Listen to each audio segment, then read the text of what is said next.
کیونکہ قرآن کریم ہے کسی بھی وقت زبان سے اتر سکتا ہے، لیکن یہ حضرت ابراہیم علیہ السلام کی دعا ہے جس کو اللہ کریم نے قرآن کریم میں نقل فرمایا۔ قرآن کریم میں اللہ کریم نے ارشاد فرمایا کہ حضرت ابراہیم علیہ السلام نے بھی رب کی بارگاہ میں یہ دعا فرمائی کہ اے مولا میرے والدین کو بخش دے اور جتنے بھی قیامت تک آنے والے ہیں ان سب کو بخش دے، جتنے بھی مومنین ہیں، مومنات ہیں، جو بھی ایمان والے ہیں سب کی تو بخشش فرما۔ حضرت ابراہیم علیہ السلام کی یہ دعا ہے، انسان ہر نماز میں مانگتا ہے، لیکن پھر بھی انسان جب دعا کرتا ہے تو بعض اوقات جب انسان دعا مانگتا ہے تو انسان پریشان ہو جاتا ہے، لوگ کہتے ہیں تو انسان سوچ میں مبتلا ہو جاتا ہے۔ اس لیے سامعین محترم اس بات کو یاد رکھیں کہ اصال ثواب کرنا، دعا کرنا، ختم شریف کرنا اور سامنے چیزیں رکھ کر دعا مانگنا اور قرآن کریم کی تلاوت کرنا یہ انتہائی فضیلت والی اور عظمت والی بات ہے۔ اور میرے آقا کریم علیہ السلام کی جو حدیث پاک جو میں آپ کے سامنے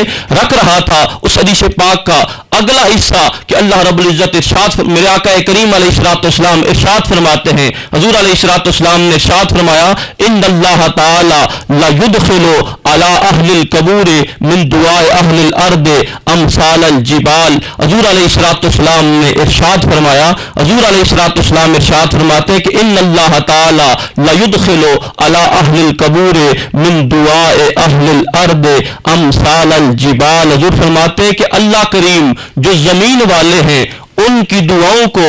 ان لوگوں کے لیے جو قبور میں جا چکے ہیں ان لوگوں پر داخل فرماتا ہے۔ کس طرح؟ امثال الجبال، حضور فرماتے پہاڑوں کی مانند، یعنی حضور علیہ السلام نے ارشاد فرمایا کہ انسان ادھر اپنی بساط کے مطابق دعا کرتا ہے، انسان اپنی بساط کے مطابق دعا مانگتا ہے۔ حضور علیہ السلام نے فرمایا ادھر تو انسان صرف یہ کہتا ہے کہ اے مولا تو ان کو بخش دے، ان کو یہ اصال ثواب پہنچا دے۔ تو حضور علیہ السلام نے فرمایا کہ انسان اپنی بساط کے مطابق دعا کرتا ہے، اللہ کریم اپنی شان کے مطابق قبر والے کو اس کا اجر عطا فرماتے ہیں۔ اور حضور علیہ السلام نے ارشاد فرمایا، حضور علیہ السلام ارشاد فرماتے ہیں کہ ان ہدیۃ الاحیاء الی الاموات الاستغفار لهم۔ حضور فرماتے ہیں کہ جو زندہ لوگوں کا ان لوگوں کے لیے جو دنیا سے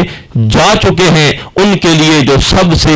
بہترین تحفہ ہے، حضور فرماتے ہیں الاستغفار لهم، وہ ان کے لیے مغفرت کا سماں پیدا کرنا ہے، ان کے لیے رب کی بارگاہ سے مغفرت طلب کرنا ہے، ان کے لیے رب کی بارگاہ سے مغفرت کے لیے کسی چیز کا صدقہ کرنا ہے، ان کے لیے ایسا عمل کرنا ہے جو ان کے لیے بخشش کا سبب ہے۔ اور یہاں پہ یہ بات بھی کہ جو چیزیں سامنے رکھ کے دعا کی جاتی ہے یا تیسرے کا ختم کیا جاتا ہے، جب میرے آقا کریم علیہ السلام کے صاحبزادے حضرت ابراہیم رضی اللہ تعالیٰ عنہ آپ کا وصال مبارک ہوتا ہے تو اس وقت حضرت ابو ذر رضی اللہ تعالیٰ عنہ جاء ابو ذر وعنده تمرۃ یابسۃ ولبن الناقۃ وخبز الشعیر۔ حضرت ابو ذر رضی اللہ تعالیٰ عنہ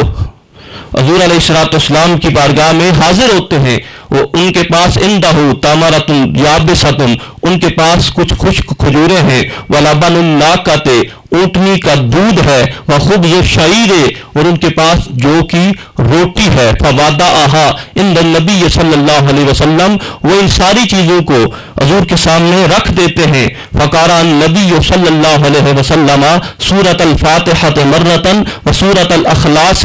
ثلاث مرات۔ حضور علیہ السلام نے خود حضور علیہ السلام نے کیا کیا؟ حضور نے فقرأ سورۃ الفاتحہ مرتن، ایک مرتبہ حضور نے سورہ فاتحہ کی تلاوت فرمائی، وسورۃ الاخلاص ثلاث مرات، تین دفعہ حضور نے سورہ اخلاص کی تلاوت فرمائی، اور اس کے بعد حضور علیہ السلام نے دعا فرمائی۔ دعا فرمانے کے بعد فرفع یدیہ، حضور نے اپنے دست مبارک اٹھائے، فمسح وجہہ، حضور نے اپنے دست مبارک کو اپنے چہرے انور کے اوپر پھیرا، اور حضور علیہ السلام نے حضرت ابو ذر رضی اللہ تعالیٰ عنہ کو یہ حکم ارشاد فرمایا، وَأَمَرَ أَبَا ذَرٍ، حضور نے حضرت ابو ذر رضی اللہ تعالیٰ عنہ کو یہ حکم ارشاد فرمایا، أَن يُقَسِّمَهَا، یہ جتنی بھی چیزیں ہیں ان کو تمام صحابہ میں تقسیم فرما دیں، اور حضور نے فرمایا ثواب هذه اطعمت لابنی ابراہیم، حضور فرماتے کہ یہ جتنا بھی طعام ہے اور جو کچھ پڑا گیا ہے اس سارے کا ثواب میں اپنے بیٹے حضرت ابراہیم کی روح کو ارسال کرتا ہوں۔ اب اس حدیث پاک میں واضح طور پر آپ دیکھ لیں کہ حضور کے سامنے کھجوریں بھی رکھی گئیں، حضور کے سامنے دودھ بھی رکھا گیا، حضور علیہ الصلوۃ والسلام کے سامنے روٹی بھی رکھی گئی، اور حضور علیہ الصلوۃ والسلام نے کیا عمل کیا؟ حضور علیہ الصلوۃ والسلام نے سورہ فاتحہ پڑھی، حضور علیہ الصلوۃ والسلام نے سورہ اخلاص پڑھی، یعنی قرآن کریم کی تلاوت فرمائی۔ تلاوت فرمانے کے بعد حضور علیہ الصلوۃ والسلام نے دعا کے لیے ہاتھ بلند کیے، حضور نے دعا فرمائی۔ دعا فرمانے کے بعد جو لنگر تھا، جو سامنے کھانا تھا، حضور علیہ الصلوۃ والسلام نے حکم ارشاد فرمایا اس کھانے کو تقسیم کر دیا جائے، اور اس کے بعد حضور علیہ الصلوۃ والسلام نے فرمایا یہ جو کچھ ہے ہم بھی آج وہی کام کرتے ہیں، اسی انداز میں اصال ثواب کرتے ہیں، چیزیں سامنے رکھی جاتی ہیں، ختم شریف پڑھا جاتا ہے، ختم شریف پڑھنے کے بعد قرآن کریم کی تلاوت کی جاتی ہے، قرآن کریم کی تلاوت کرنے کے بعد دعا کی جاتی ہے کہ مولا جو کچھ پڑھا گیا، جو کچھ تیری نعمتیں لائی گئی، ان نعمتوں کے صدقے، ان جو اس قرآن کریم کی تلاوت کے صدقے اس مرنے والے کے درجات کو بلند فرما، اور پھر اس کھانے کو تقسیم کیا جاتا ہے۔ یہ ساری باتیں میرے آقا کریم علیہ الصلوۃ والسلام کی سنت سے ثابت ہیں، میرے آقا کریم علیہ الصلوۃ والسلام نے خود یہ عمل فرمایا۔ اس لیے سامعین محترم یہ ہمارا عقیدہ ہے، اور آج لوگ اس بات پہ اعتراض کرتے ہیں، بے شمار اور بھی احادیث طیبات ہیں۔ میرے آقا کریم علیہ الصلوۃ والسلام نے ارشاد فرمایا، حضور علیہ الصلوۃ والسلام ارشاد فرماتے ہیں، حضور فرماتے ہیں کہ ما من میت یموت منہ میت او کما قال، حضور فرماتے ہیں جب بھی کوئی بندہ دنیا سے جاتا ہے، حضور علیہ الصلوۃ والسلام نے ارشاد فرمایا اہداہا الیہ، حضور فرماتے ہیں کہ اس دنیا فیتصدقون عنہ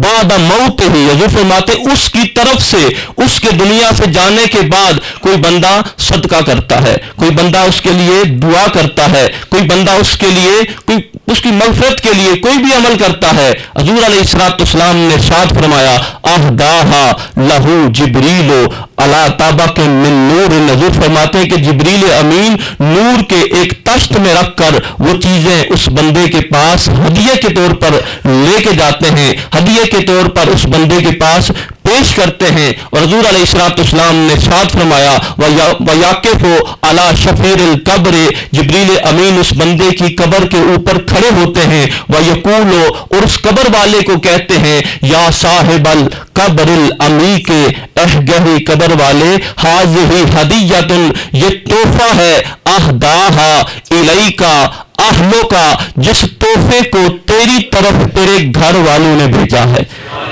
یہ تحفہ ہے جس تحفے کو تیری طرف تیرے گھر والوں نے بھیجا ہے۔ اور پھر جبریل کیا کہتے ہیں فقبلھا، اے قبر والے اس تحفے کو قبول کر لے۔ پھر حضور علیہ الصلوۃ والسلام نے ارشاد فرمایا وہ تحفہ اس بندے پر داخل کر دیا جاتا ہے، یعنی وہ تحفہ اس بندے کو دے دیا جاتا ہے۔ حضور علیہ الصلوۃ والسلام نے ارشاد فرمایا فَيَفْرَحُ وَيَسْتَبْشِرُ بِهِ، حضور علیہ الصلوۃ والسلام نے فرمایا کہ وہ قبر والا اس تحفے سے خوش ہوتا ہے۔ اللہ کریم ہمیں سمجھنے کی توفیق عطا فرمائے، اللہ کریم ہم سب کو عمل کی توفیق عطا فرمائے۔ وآخر دعوانا الحمدللہ رب العالمین۔ اللہ ہو اللہ ہو اللہ ہو اللہ ہو اللہ ہو اللہ ہو اللہ ہو اللہ ہو اللہ ہو اللہ ہو اللہ ہو اللہ ہو۔ آج کے اس عظیم شان محفل میلاد پاک میں عزت مآب محترم المقام جناب محترم صاحبزادہ والا